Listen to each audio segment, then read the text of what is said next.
Hi guys, thanks for tuning in to another video on ForgottenWeapons.com. I'm Ian McCollum, and today we are going to take a look at this collection of Schouboes automatic pistols. Now, I'm pretty sure I'm pronouncing that wrong, but it's Danish and thus not physically pronounceable, so I'm just going to stick with that for the rest of the video. What these pistols are semi-automatic, pretty early developmental pistols. They started in 32 ACP caliber, and then transitioned really to 45 caliber. On the guns, they're identified as 11.35 millimeter, but this was basically 45 caliber, a specific cartridge used in Denmark. It had a wooden cord bullet, a very light bullet. The bullets ranged between like 50 and 60 grains, and they had a muzzle velocity of 1600 to maybe 1650 feet per second. So a very light cartridge traveling at very high velocity. Now, I think there is good reason for that. The Danes also had an 1867 pattern of pinfire revolver that in the 1890s they converted to centerfire. And the problem was these were really quite old revolvers and they couldn't handle a whole lot of pressure. And it appears, because they were 45 caliber, in order to maintain the same bore diameter, what the Danes did is they came up with a wood cord bullet so that it would be a very light bullet and reduce chamber pressure, thus allowing them to convert these black powder revolvers to smokeless center fire modern ammunition. And I suspect, very much like the British made a rimless version of 455 Webley for self-loading pistols, I suspect the Danes did the same thing with these guys. And the 45 Schouboes cartridge is based on that revolver conversion cartridge. So I think that's where the cartridge came from. Now, the US actually tested one of these in the US 1907 pistol trials. It didn't do very well, and basically, I mean, the fundamental problem with it was 45 caliber, yes, but it wasn't the 45 caliber that the United States military was looking for, with a 230 grain bullet traveling at about 850 feet per second. And these pistols can't safely fire that standard heavy bullet ammunition. So it was kind of rejected out of hand by the US government.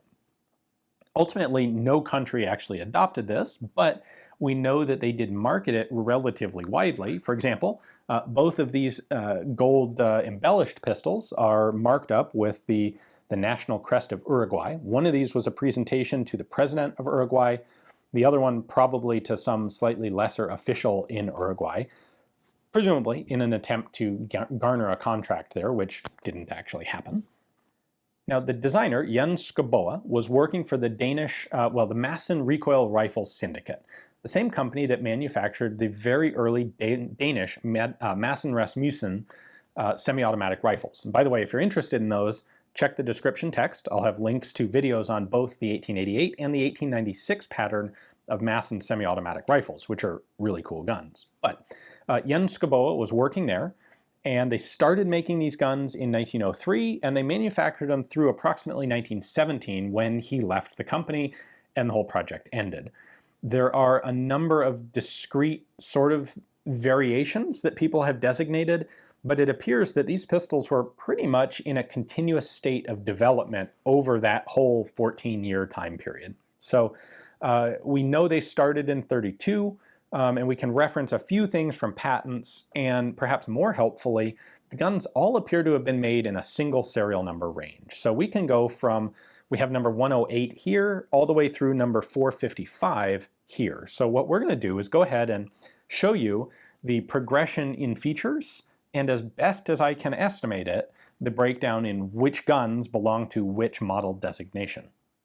The first pattern of Schouboes is generally acknowledged to be a 1903 model, and I'm pretty sure that is what we have here. This is going to be fairly distinctive in a lot of its details from from all of the guns that would follow. And it's in 32 ACP. One of the things to notice is the magazine release. You'll see that there is substantial variation in these, and this is the only one of the type that is of this simple push it forward and pull the magazine out type. So right there, this is a 10-round magazine. Mechanically, this works exactly the same way as all of the other guns in the group. So simple blowback, does not lock open on an empty magazine. We have a pair of basic sights on top. And that's pretty much it. There's a safety lever over here. A couple of the distinctive features about this one. It does have a removable side plate here for access to the internal parts. It is in 32 auto. The magazine release is unique there. Note that the safety is on the back, pushing forward, and the ejection port is located in the side of the slide entirely, not at all in the top. And this is gun serial number 108. So this certainly isn't the first, unless of course he started at 100, which is a distinct possibility, because this gun is really very similar to the 1903 patent drawings. Our next gun is serial number 249, so a lot of changes have taken place. This is somewhere between a third and halfway through production, depending on where you assume they started. But for example, we have added a slide hold open here. So when it's empty, it does lock open. The magazine release has changed. It now has a spring plunger sticking out here, and you push it backwards and then pull the magazine out. This is now only a 6-round magazine admittedly of 45 caliber cartridges.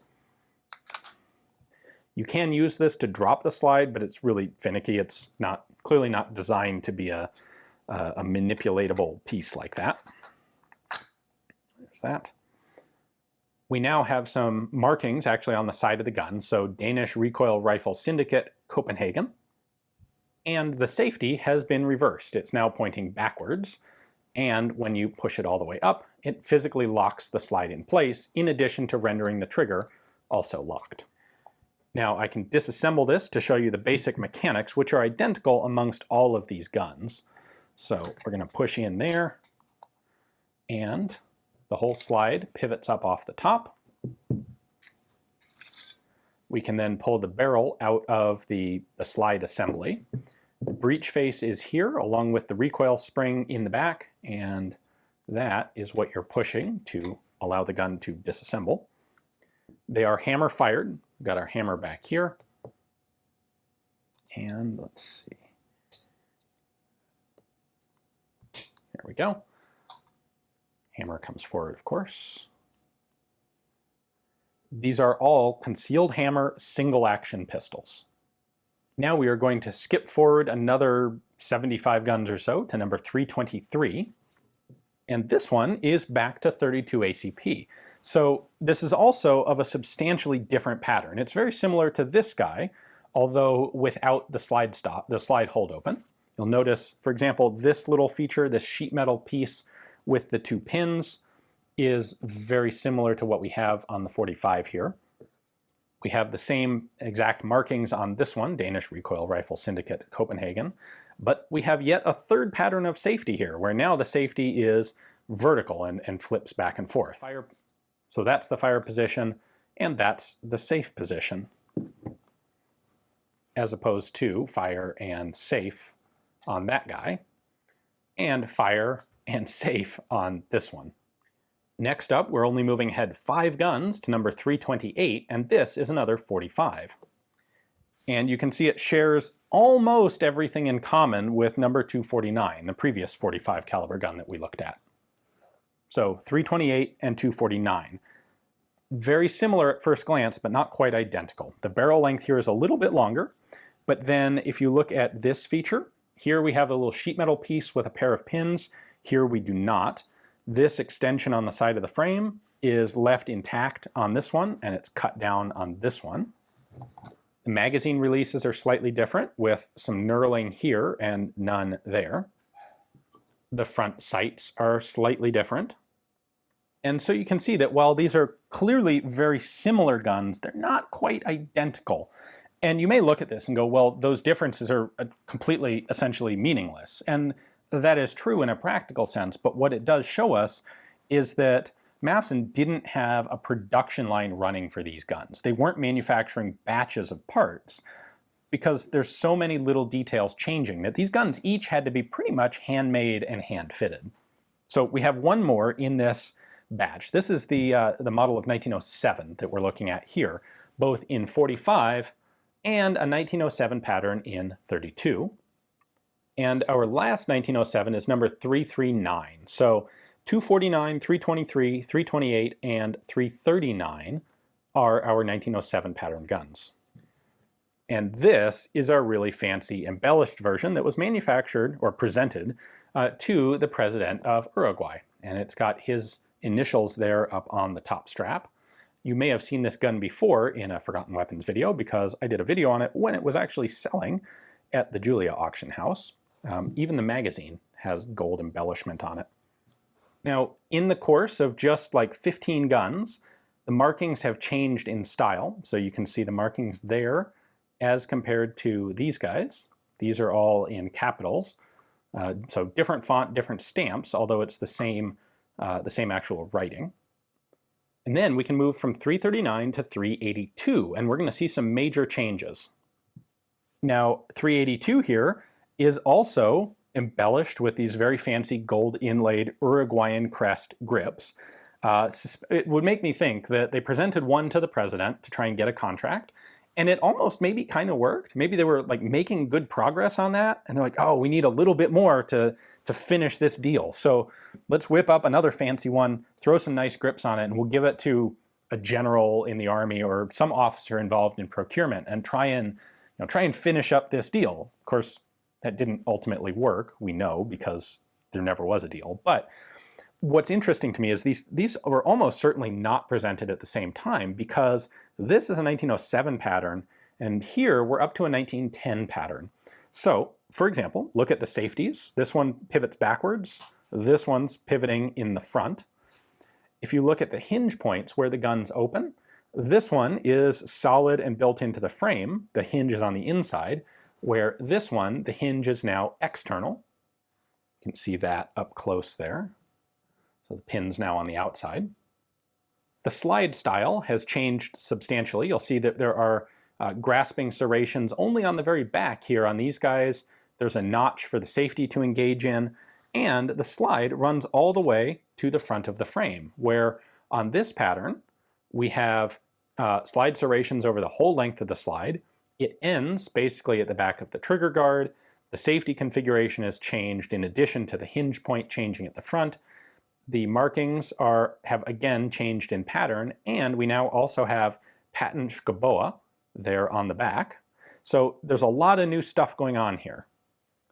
The sights are different. Note that the 1907 sight has this screw fixing it in, where the 1910 pattern sight is milled or machined into the slide itself. And the 1910 guns also have a completely redesigned magazine release, and in fact an even more complicated one. So on these, instead of having to pull this magazine release backwards, now you have this serrated pad, and you have to push it forward, and then it's got a big old sliding lug that comes out the front of the grip strap there, and allows the magazine to come out. So this one is now locking underneath this toe of the magazine. It's still the same, well, it's still a 6-round magazine. The base plate is now different so that it can fit this new pattern of magazine release. If you look at that, see, you can't even put the magazine in without having the mag release depressed. So, you know, this older pattern here was a pretty resilient magazine system, because that's a really strong spring in these things, and it's kind of a pain to lock it open. But apparently someone thought that it wasn't secure enough, because they came up with this system, which really holds them in there tight. Also adds a lanyard loop on the bottom instead of on the side, like that. And now we have one last one. It's another 1910 pattern, although it's still not quite the same in every way as our previous embellished 1910 pattern gun. And it has a shoulder stock on it, because virtually all of the military style pistols of this period were made with some sort of holster stock. Now, usually they have a little slot on the back of the frame somewhere so that they can actually, you know, that the holster slides into. This one, not so much. Someone looked at that design and went, that looks way too convenient and easy to mount. Let's go with something that has a wing nut. So the attachment style here is with a wing nut right there. We're going to open that up. It does have a little pin that retains the nut itself. We can then pivot this open and lift the pistol out of it. So there's the actual holster attachment style. You slide the gun down in that bracket, lock this around the grip, and then tighten it in place. So that's also very secure. The holster has a spring-loaded belt clip there for securing it to your belt. And then perhaps the strangest element is normally there's like a hinge on the back of this sort of thing, and it opens up and you slide the pistol in like a typical holster. Well, not for the Danes. Instead, they're going to put a door on the outside of the holster stock. So you open it up and then you slide the gun in like so, just like that. And then we can close the door and we have this locking bracket that's going to lock in here and under the stock right there. We can close that and slide it shut like so. And now you have your pistol holstered. And your magazine pouch, by the way, is leather and on the outside of this whole contraption. So when you need to use the gun, you're going to pull that back, open the door, lift the pistol out, which is a little tight, close the door, lock it back in place, and we're going to take this, unscrew it, open that up, and it only opens this far. It doesn't open like 180 degrees. Note that we have wood grip panels on this instead of the metal ones you see typically. We'll set that in there and be gentle here so that we don't damage these grips. Pivot that over, lock it in place, and presto, now you are ready to engage the enemy. Comparing this stocked example to our earlier model of 1910 Schouboe, you'll notice that we have 3 pins coming out right here, none on this guy. The details of this relief cut in the slide have changed a little bit. The front sights are once again different. So there aren't any huge changes, like no fundamental mechanical changes here. But every one of these guns is just different enough that you know they couldn't have actually been manufactured in a continuous batch. Every one of these had to be handmade, hand-fitted, and that is definitely the mark of ultimately what is a prototype pistol. Even if they made 500 of these, which they did, this is serial number 455, it still never got into actual, what I would consider serial production, because they never made a major batch of guns that were all actually the same. Well, I suspect you are probably not going to see this many Schouboes anywhere else ever. In fact, most of the time you probably won't ever see any single Schouboe ever. They're an interesting pistol. I really like the takedown, and the cartridge is an interesting one, if not a particularly practical one or one that got actually adopted anywhere. That said, this was our one opportunity to, I think, take a look at the whole developmental progress, with the exception possibly of a very late 1916 gun, which I think exists. I've seen a picture on Ed Buffalo's site, but never actually seen one in person. Anyway, hopefully you guys learned something about a strange and interesting Danish pistol. Thanks for watching.